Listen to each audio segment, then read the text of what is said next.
participando en esta mesa, donde por supuesto desentono con todo éxito de estos grandes protagonistas juristas y la política nacional también.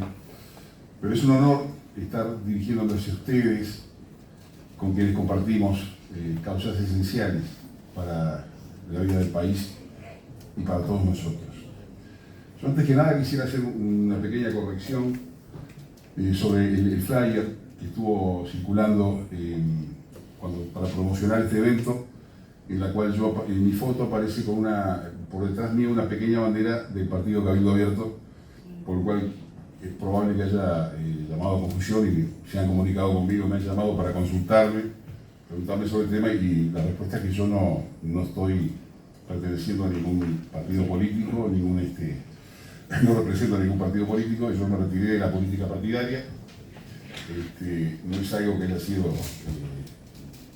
reciente, sino que fue algo conversado ya hace el año 22, por allí, que yo terminaba mi actuación como representante, cumplía con lo que entendía que era el líder, y me retiraba de la política partidaria porque simplemente no me sentía compatible con ella.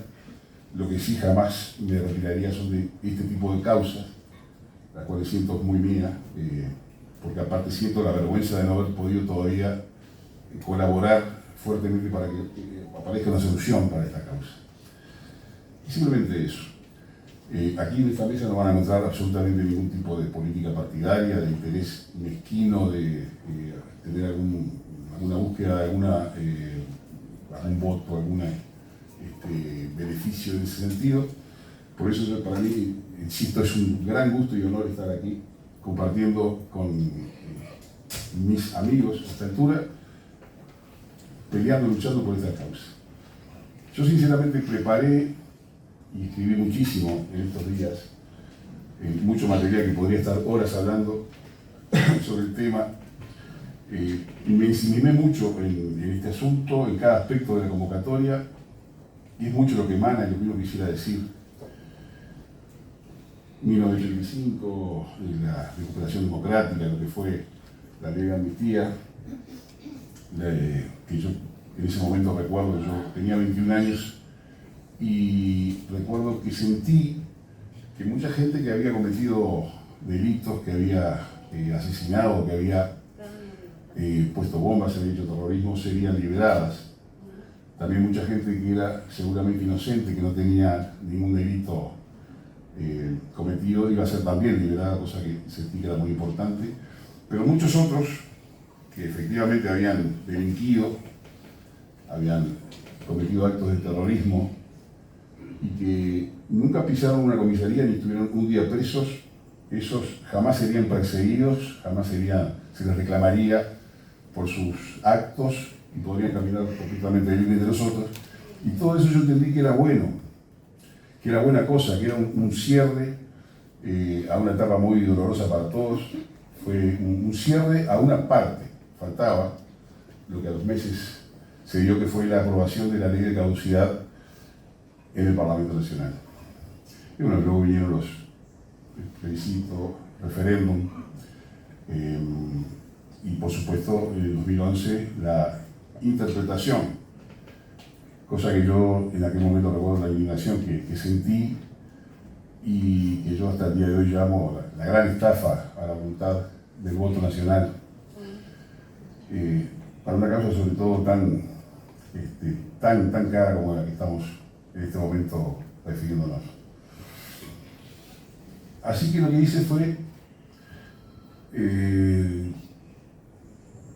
ayer pensando en todo lo que había escrito, que era demasiado, y a última hora me di cuenta que la mayor parte de esas cosas que había escrito, que pensaba decir, yo ya las había dicho en esta casa en diferentes ocasiones, y que muchos de ustedes, que algunos me conocen, saben cómo pienso, escucharon esas palabras, pero también, como sabemos, muy pocos resultados o ningún resultado positivo tuvieron.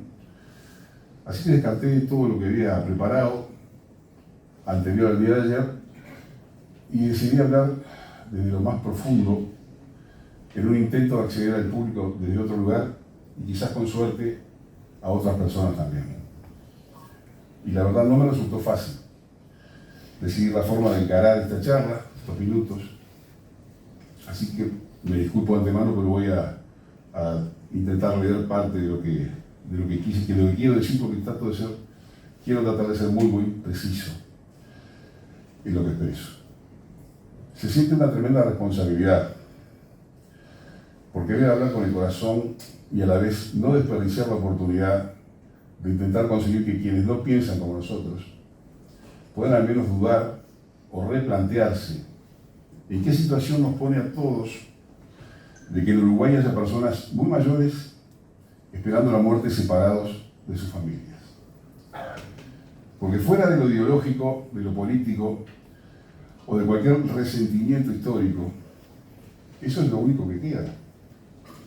Un grupo de señores mayores, no viejitos como algunos les dicen de manera de burla, ¿no?, que no representan ningún peligro o riesgo para la sociedad. Entiendan lo que significa para sus esposas, hijos, nietos, cómo afecta a toda su familia y amigos tener a su familiar con las enfermedades propias de las edades avanzadas, recluidos sin esperanza de libertad. ¿Qué elevada necesidad satisface la prisión de estas personas? ¿La justicia? ¿La ley? Sobre la actuación de la justicia, en estos casos, ya quedaron establecidas las enormes inconsistencias que la deshonran. Y sobre la ley, la única que corresponde aplicar es la que ha sido refrendada en 3 oportunidades. Una cuando fue votada en el Parlamento y 2 por la ciudadanía, haciéndola una de las leyes más legitimadas en el mundo. Entonces, ¿cómo puede haber alguien que se alegre por encarcelar a viejos enemigos que ya no pueden dar ninguna resistencia ni combate? ¿Cómo se puede alimentar ese resentimiento que exige venganza y continuar por la vida llamándose a sí mismos defensores de los derechos humanos, cuando precisamente los únicos derechos humanos que al día de hoy, en el año 2025, se violan en nuestro país, son los de quienes están encarcelados en forma ilegítima, sin respeto por la decisión de las mayorías, solo para conformar a quién? ¿A quiénes?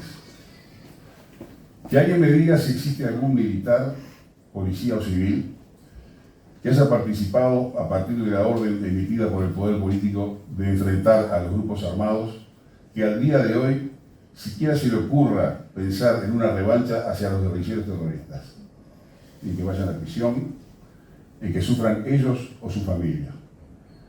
A ninguno se le ocurre, ni siquiera hoy.